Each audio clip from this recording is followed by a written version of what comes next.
Hey guys, today we're working on a motorhome here.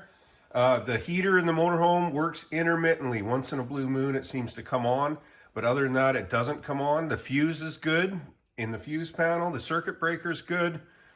So now we're going to get into some testing on it. So we've got the thermostat on the wall. This is a good place to start.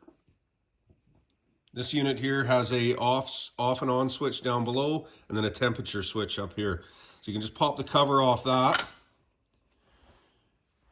And right here you can see this is the off switch. It makes and breaks contact here.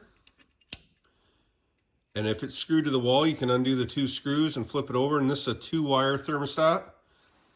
So what we need is power coming in on this wire. And then when it's tripped, it joins these two connections together.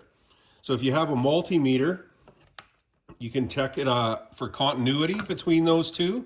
So what you want to start with is you want to start with the off and on switch in the on position, and then you want to turn the temperature switch all the way up. And then you can flip this over while it's hanging on the wall in your RV. And what you need to know is, are these 2 points joined between here and here? And in this case, this one is not joining.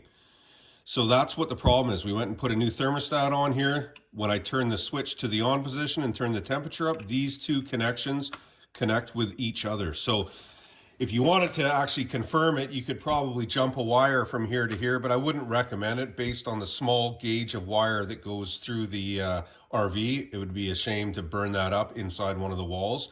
But if you have a multimeter, just put it on resistance and check the resistance between these 2 points. So when it's in the on position and turned up, these two need to make contact with each other.